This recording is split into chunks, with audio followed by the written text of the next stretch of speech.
फरवरी महीने की बात है। रूस यूक्रेन के आसपास सेना जुटा रहा था। 10 फरवरी को लिज ट्रस और रूस के विदेश मंत्री सर्गे लेवरोव की मुलाकात हुई।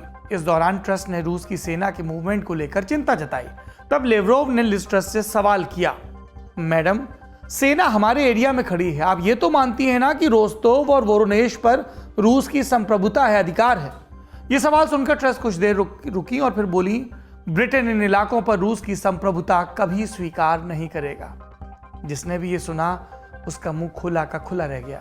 ब्रिटेन की विदेश मंत्री को इतना तक मालूम नहीं था कि रोस्तोव और वोरोनेश रूस के एरिया में आते हैं, यानी वो रूस के जो पहले से संप्रभुता में इलाके आते थे उसको चुनौती दे रही थी। ऐसे किस्से आपको आगे भी सुनाऊंगा, अभी बेसिक जानकारी। वो ब्रिटेन के इतिहास की तीसरी महिला प्रधानमंत्री हैं। उनसे पहले मार्गरेट थैचर और थेरेसा मे भी प्रधानमंत्री रह चुकी हैं। लिज का पूरा नाम मैरी एलिजाबेथ ट्रस है। 1975 में ऑक्सफोर्ड में उनकी पैदाइश हुई। पिता कंजर्वेटिव पार्टी, जिस पार्टी में वो है, उसके वोटर थे, लेकिन मम्मी लेफ्ट विंग की तरफ ज्यादा आकर्षित थी। छोटी उम्र में वो लिज को सरकार विरोधी प्रदर्शनों में ले जाती थी। 7 साल की उम्र में लिज ट्रस ने अपना पहला चुनाव लड़ा, बच्चों वाला।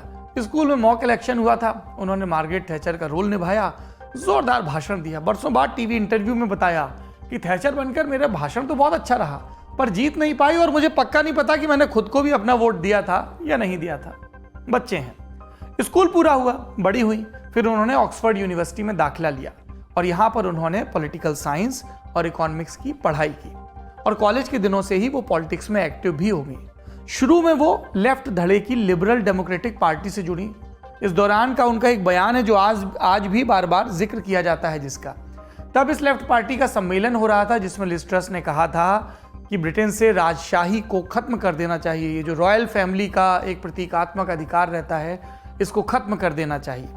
हालांकि इस बयान के बाद उन्होंने पार्टी बदल ली और वो अपने पापा की तरह, पापा जिस पार्टी के मेंबर थे उसी कंजर्वेटिव पार्टी में आ गई।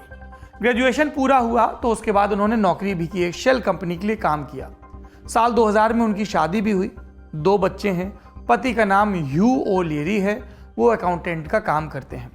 2000 के साल में सिर्फ उनकी शादी नहीं हुई थी, इस साल उनकी पर्सनल जिंदगी में पार्टनर भी आए और पॉलिटिक्स भी आई। पॉलिटिक्स कैसे आई? इसके अगले बरस 2001 में लिज ने मेन स्ट्रीम पॉलिटिक्स में एंटर करते हुए अपनी कंजर्वेटिव पार्टी की तरफ से पहला चुनाव लड़ा, काउंसलर का, पार्षद का चुनाव, लेकिन हार गई। 2005 में उन्होंने फिर लंदन की एक सीट से किस्मत आजमाई और दोबारा हार गई।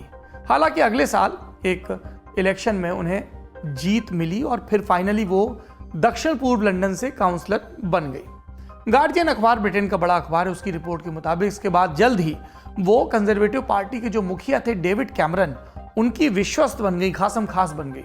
और इसके चलते 2010 में उन्हें सांसदी का टिकट भी मिल गया जनरल इलेक्शन में, और ऐसी सीट से टिकट मिला जो कंजर्वेटिव पार्टी का गढ़ माना जाती थी।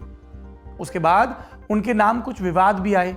कई लोगों ने कहा कि उनका एक सांसद से अफेयर चल रहा था, उनका निजी मामला है, लेकिन पॉलिटिशियंस के निजी मामले सामने आते हैं तो विवाद आता है।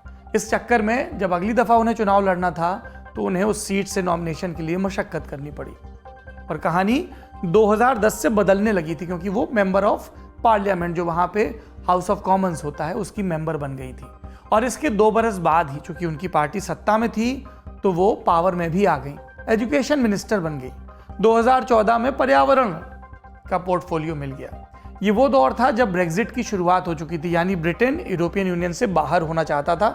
उसी को कहते हैं ब्रिटेन की एग्जिट, ब्रेक्जिट। हर नेता के सामने एक ही सवाल था तब ब्रिटेन में कि ब्रेक्जिट का जो रेफरेंडम होना, यानी जनता से रायशुमारी होनी है, उस पर आपकी राय क्या है मान्यवर? बोरिस जॉनसन समेत कंजर्वेटिव पार्टी के ज्यादातर नेता ब्रेक्जिट के समर्थन में थे, लेकिन लिज ट्रस का मत इससे अलग था। वो उस धड़े की समर्थक थी जिसे रिमेनर्स कहा जाता है। अंग्रेजी का शब्द रिमेन से बना। वो लोग जो यूरोपियन यूनियन में रिमेन यानी बने रहना चाहते थे। ट्रस ने लगातार ब्रेक्जिट का विरोध किया, पर हम जानते हैं कि 2016 में ब्रेक्जिट रेफरेंडम का रिजल्ट आया और ब्रिटेन के बहुमत ने यूरोपियन यूनियन से अलग होने पर हामी भरी।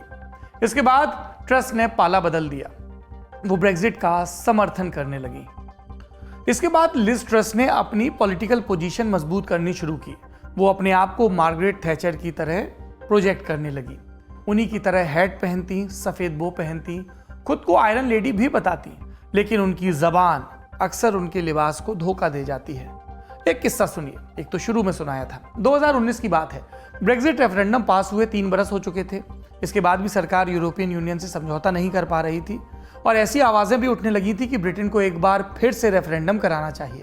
इस मुद्दे पर जब लिज ट्रस से एक इंटरव्यू में सवाल पूछा गया तो उन्होंने जवाब दिया कि दूसरे रेफरेंडम की कोई जरूरत नहीं है।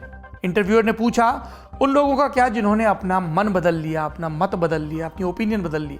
ट्रस ने जवाब दिया, मुझे नहीं लगता कि लोगों ने अपना मन बदला है। इस पर इंटरव्यूअर ने ट्रस को याद दिलाया कि लोगों की तो छोड़िए, खुद आपने ब्रेक्जिट को लेकर अपना मत बदला है। और तब ट्रस लाजवाब हो गई, कोई जवाब नहीं था। वैसे 2019 में जब बोरिस जॉनसन प्रधानमंत्री बने तो ट्रस का कद भी बढ़ने लगा। उन्हें इंटरनेशनल ट्रेड सेक्रेटरी बनाया गया। इसके बाद कोविड का दौर शुरू हुआ। बोरिस जॉनसन कई विवादों में घिरने लगे और धीमे धीमे उनकी अपनी पार्टी के नेता उनके खिलाफ बयान देने लगे। लेकिन ट्रस ने बोरिस का साथ नहीं छोड़ा। 2021 में उन्हें इसका फायदा मिला और सरकार में जो सबसे ताकतवर पदों में से एक होता है विदेश मंत्री, उसका पद मिल गया। इस दौरान उन्होंने ईरान से ब्रिटिश नागरिकों की रिहाई समेत कई अहम काम किए। 2022 में जब बोरिस जॉनसन की राह मुश्किल होने लगी, कई मंत्रियों ने इस्तीफा दे दिया, उनके खिलाफ बगावत शुरू हो गई जिसका नेतृत्व ऋषि सुनक कर रहे थे, तब भी लिज ट्रस आखिरी तक बोरिस के साथ खड़ी रही।